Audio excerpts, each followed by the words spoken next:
Unit second. इससे पहले वाले लेक्चर में हमने राउल्स लॉ के बारे में पढ़ा था कि कैसे कैसे उसकी वेरिएशंस होती हैं, कैसे वो हेनरीज लॉ का क्या है, स्पेशल केस है। तो आज हम पढ़ेंगे कोलिगेटिव प्रॉपर्टीज के बारे में। ये कोलिगेटिव प्रॉपर्टीज क्या होती है? कोलिगेटिव का मतलब होता है टू ब्रिंग टुगेदर, और होती क्या है ये? These are the property of ideal solution which are dependent only on the number of particles of solute or on the molar concentration of solute in a solution। तो क्या होती है colligative properties? ये आइडियल सॉल्यूशन की properties होती हैं और किस पे डिपेंड करती है?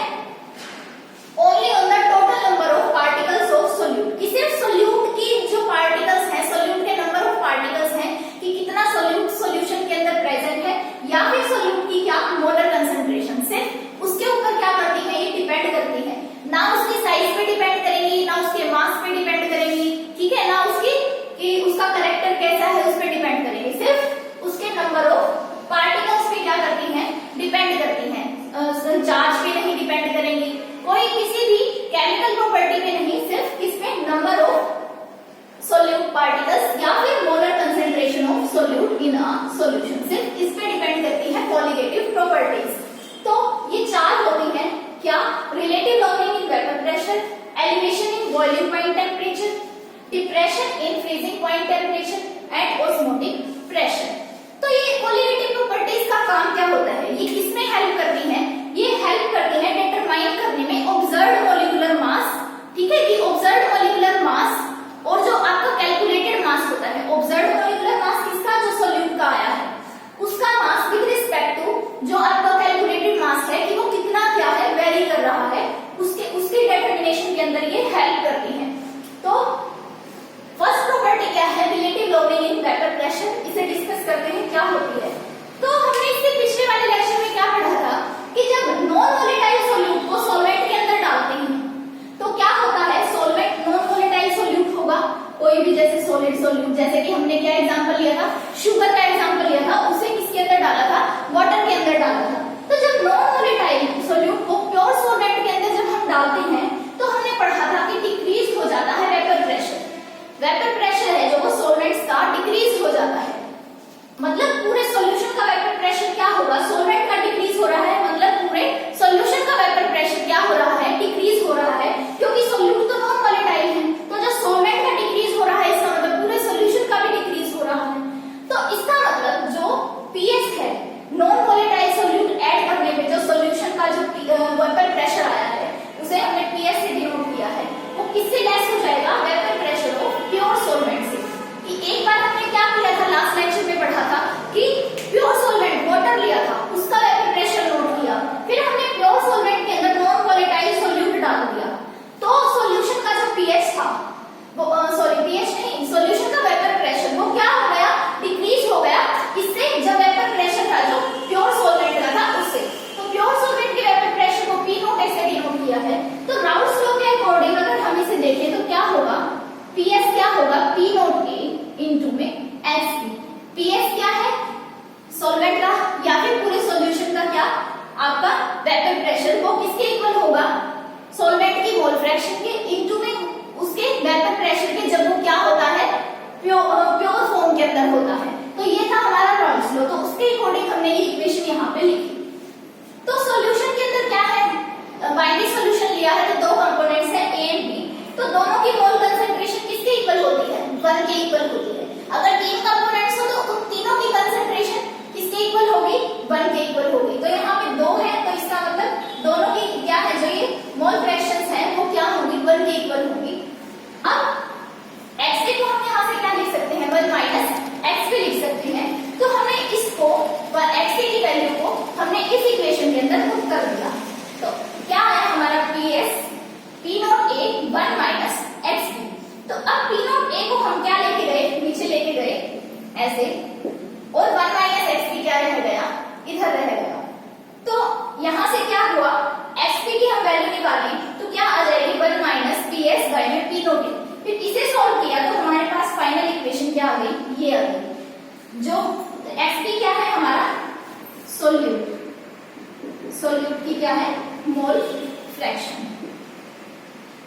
सोल्यूट की मोल फ्रैक्शन क्या आई, P not a minus P S divide by में पी नॉट ए।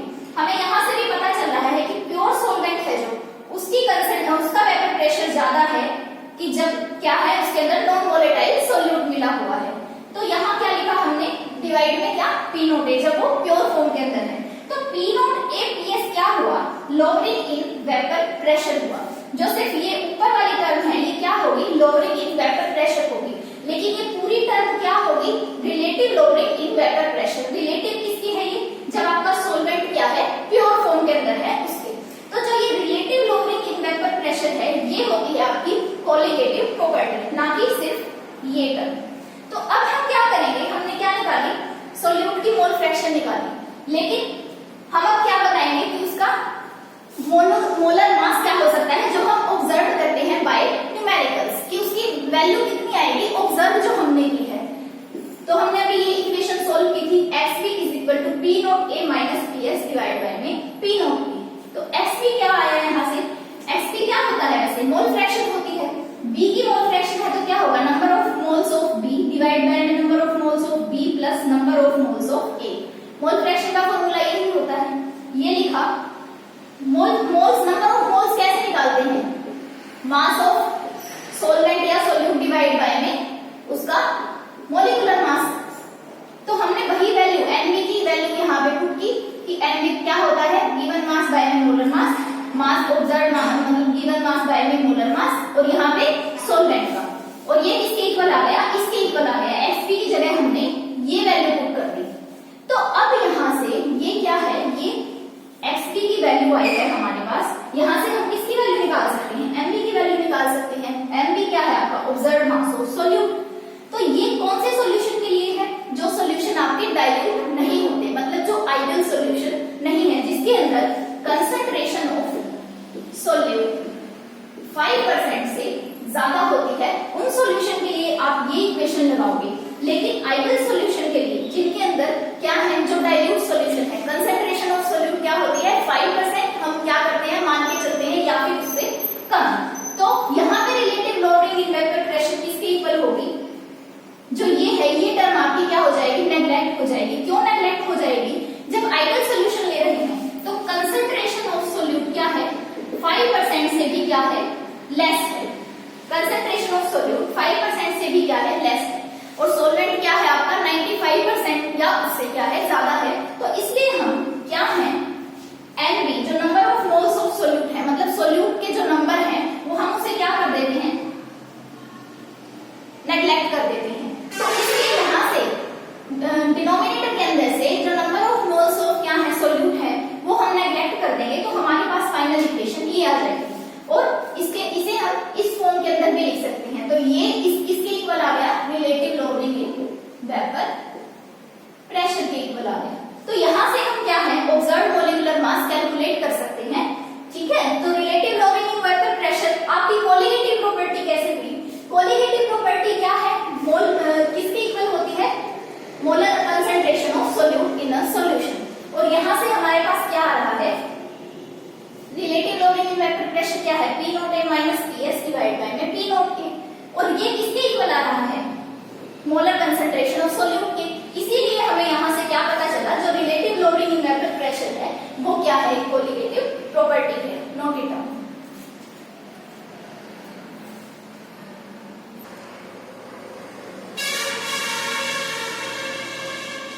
स्टूडेंट्स, अब हम पढ़ते हैं second colligative property, elevation in boiling point temperature.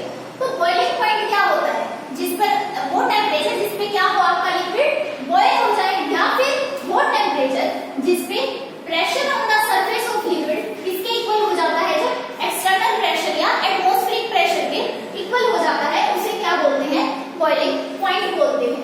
तो अगर एक्सटर्नल प्रेशर आपका 1 एटमॉस्फेयर है, अगर एक्सटर्नल प्रेशर 1 एटमॉस्फेयर है, तो आप उस बॉइलिंग पॉइंट को क्या बोलते हो, नॉर्मल बॉइलिंग पॉइंट टेम्परेचर। तो ये तो क्या है कि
प्योर सोलवेंट। कि हमने क्या लगाया कि प्योर सोलवेंट, वाटर का क्या था 100 डिग्री सेल्सियस पे बॉईल हो रहा था, उसके अंदर जब कोई भी सोल्यूट क्या था उसके अंदर अवेलेबल नहीं था। लेकिन जब हमने प्योर उसके अंदर कोई नॉन वोलेटाइल सोल्यूट डाला तो वेपर प्रेशर डिक्रीज हो गया, मतलब हमें उसके बॉइलिंग पॉइंट वहां तक पहुंच गया था वो, उसके अंदर फिर से दोबारा से हमें हीटिंग देनी पड़ी। तो इसका मतलब हमने बॉइलिंग पॉइंट से और ज्यादा क्या किया, उसको हीट किया उसके नॉर्मल बॉइलिंग पॉइंट से। तो इसलिए क्या है, जो सॉल्यूशन जो आपका non volatile plus volatile solvent का जो सॉल्यूशन है उसका टेम्परेचर क्या हो गया, ज्यादा हो गया उसका बॉइलिंग पॉइंट बजाय कि जब वो प्योर फॉर्म के अंदर था उससे। तो टीबी क्या है, टीबी नोट से क्या हो गया, बड़ा हो गया। और हो कैसे रहा है ये, क्या है कि जब हम क्या कर रहे हैं, टीबी को इंक्रीज कर रहे हैं तो वेपर प्रेशर क्या हो रहा है, डिक्रीज हो रहा है। मतलब है क्या चीज ये, एलिवेशन इन बॉइलिंग पॉइंट को हमने जब क्या किया, ग्राफ के ऊपर दिखाया कि वेपर प्रेशर और टेम्परेचर का जब हमने ग्राफ बनाया और किसके बीच में कि क्या, एक बार हमने प्योर सोलवेंट लिया और दूसरी बार हमने क्या लिया, सॉल्यूशन लिया जिसके अंदर क्या था, प्योर सोलवेंट के साथ साथ क्या था, हमारा नॉन वोलेटाइल सोल्यूट था। तो फी क्या है, यहाँ पे एक्सटर्नल प्रेशर है।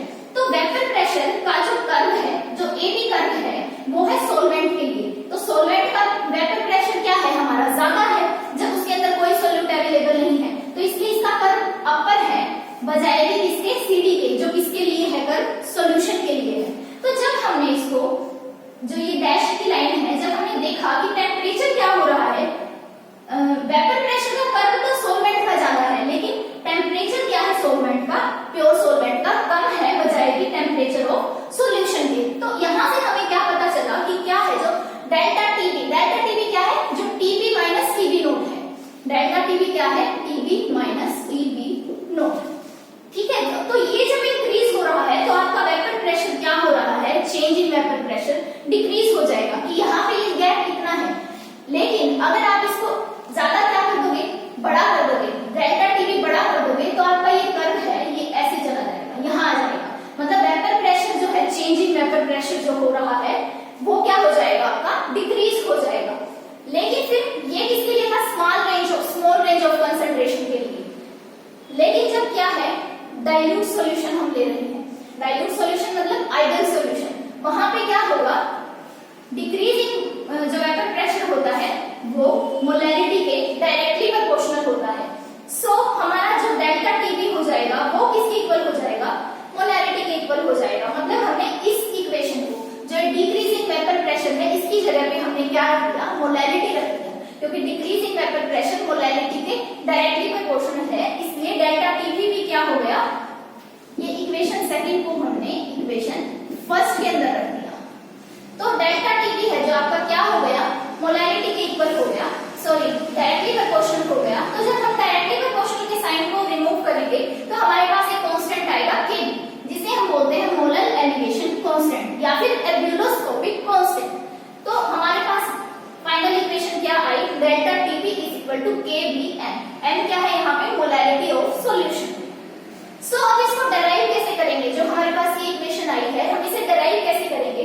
तो राउल्स लॉ के अकॉर्डिंग क्या होता है, decrease in vapour pressure is directly proportional to क्या होता है, आपके सोल्यूट की कंसंट्रेशन या सोल्यूट की मोल फ्रैक्शन की। राउल्स लॉ के अकॉर्डिंग यही था कि चेंज इन वेपर प्रेशर क्या होगा, आपके उसके मोल फ्रैक्शन के इक्वल होगा सोल्यूट की। तो और इस जो हमने अभी एलिवेशन इन बॉइलिंग टेम्परेचर किया है, इसके अकॉर्डिंग क्या है, इंक्रीजिंग डिक्रीजिंग जो वेपर प्रेशर है वो किसके डायरेक्टली प्रोपोर्शनल है, इंक्रीजिंग डेल्टा टीबी के या increasing change in boiling point के। तो यहां से भी क्या हुआ, जब हमने इस इक्वेशन थर्ड को इक्वेशन फर्स्ट के साथ जब हमने कंपेयर किया तो हमारे पास क्या आया, डेल्टा टीबी किसके इक्वल आ गया, XB। XB क्या है, मोल fraction of solute, mole fraction of solute. So delta TB किसके इक्वल आ गया, जब हमने डायरेक्टली प्रोपोर्शनल का साइन हटाया तो KXB के इक्वल आ गया। XB क्या होती है, मोल फ्रैक्शन। मोल फ्रैक्शन को हम कैसे लिख सकते हैं, NB बाय में Na प्लस N। और डाइल्यूट सॉल्यूशन के लिए क्या होता है, NB बहुत ज्यादा लेस होता है Na से, क्योंकि डाइल्यूट सॉल्यूशन में सोलवेंट का अमाउंट ज्यादा होता है बजाय कि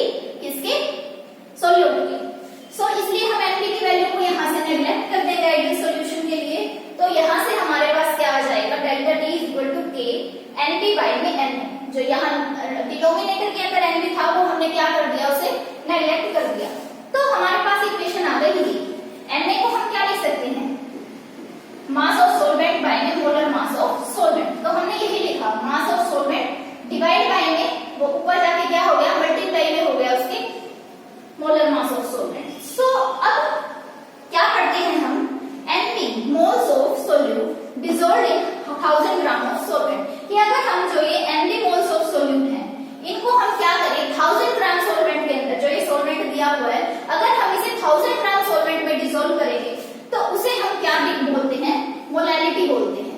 यही है मोलैलिटी की डेफिनेशन की number of moles of solute dissolved in 1000 gram of solvent. तो हम इस जो ये वाला जो इक्वेशन है इसे हम इसकी जगह पे हम यहाँ क्या पुट कर सकते हैं, मोलैलिटी पुट कर सकते हैं। तो हमारे पास क्या आया, delta TB is equal to K M M, ये आ गया हमारे पास। लेकिन एम में क्या है, मोलर मास ऑफ सॉल्वेंट जो कांस्टेंट होता है, जो भी सॉल्वेंट दिया मिलेगा, जैसे वाटर है तो वाटर का क्या होता है 18 होता है, तो वो कांस्टेंट होता है। तो ये भी कांस्टेंट, ये भी कांस्टेंट, तो इन दोनों को मिला के हमारे पास न्यू कांस्टेंट आ गया, delta TB is equal to K B M.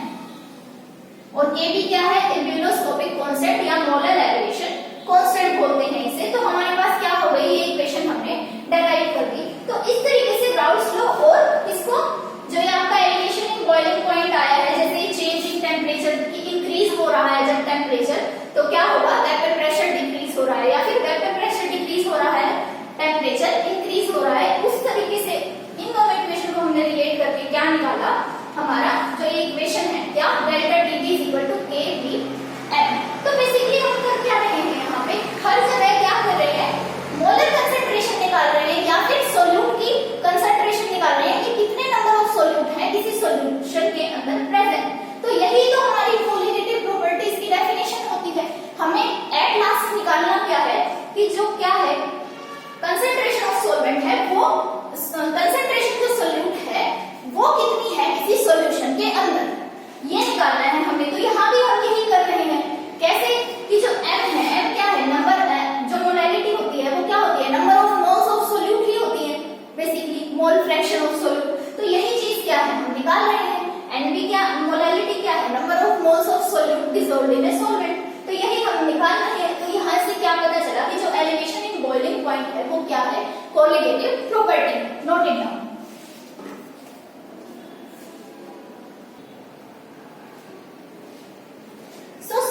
अब हम पढ़ते हैं एब्यूलोस्कोपिक कांस्टेंट या फिर मोलर एलिवेशन कांस्टेंट के बारे में कि क्या होता है। तो हमारी इक्वेशन के अकॉर्डिंग क्या था, जो एलिवेशन इन बॉइलिंग टेम्परेचर था वो क्या था, डेल्टा टीबी केबी इनटू में एम। एम क्या है, मोलैलिटी। अगर आपके सॉल्यूशन की मोलैलिटी 1 के इक्वल हो जाए तो डेल्टा टीबी है वो किसके इक्वल आ जाएगा, एब्यूलोस्कोपिक कांस्टेंट के। सो इसकी डेफिनेशन क्या होगी, elevation in boiling point temperature for 1 molar solution is known as क्या, एब्यूलोस्कोपिक कांस्टेंट। या फिर क्या बोलेंगे कि mass of solute dissolved in किसके अंदर, 1000 ग्राम ऑफ सॉल्वेंट या फिर 1 kg ऑफ सॉल्वेंट के इक्वल। ये भी क्या है, हम बोल सकते हैं कि क्या है कि उस वो टेम्परेचर सोल्यूट का जिसके अंदर क्या हो कि आपका क्या है, सोल्यूट कितना डिसॉल्व हुआ है 1 किलोग्राम सॉल्वेंट के अंदर, उसे बोलते हैं हम मोलर एलिवेशन कांस्टेंट। तो इसके थर्मोडायनेमिक रिलेशनशिप होता है, उससे हम क्या करते हैं, केबी की वैल्यू को निकाल सकते हैं। वो क्या है, वो relationship M R T B nought का स्क्वायर 1000 डिवाइड बाय 1000 इनटू में डेल्टा एच ऑफ वेपराइजेशन। ये क्या है, एंथैल्पी ऑफ वेपराइजेशन। ये एम क्या है, सोल्यूट का मास, आर क्या है, गैस कांस्टेंट, टीबी नोट क्या है आपका, वो टेम्परेचर, बॉइलिंग पॉइंट टेम्परेचर कौन सा, प्योर सॉल्वेंट का,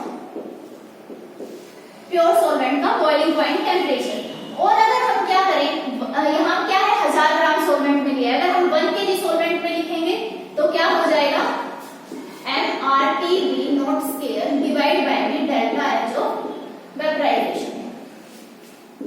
सो यहाँ से इसकी यूनिट क्या आ गई, डिग्री बाय में मोलैरिटी, क्योंकि ये सब क्या है, कांस्टेंट है, तो यूनिट क्या है, डिग्री बाय में मोलैरिटी। या फिर डिग्री सेल्सियस की जगह अगर हम क्या लेना चाहें, केल्विन लेना चाहें तो केल्विन किलोग्राम पर मोल, क्योंकि मोलैरिटी क्या होती है, डिवाइड में है, और मोलैरिटी की वो होती है किलोग्राम मोल पर केजी।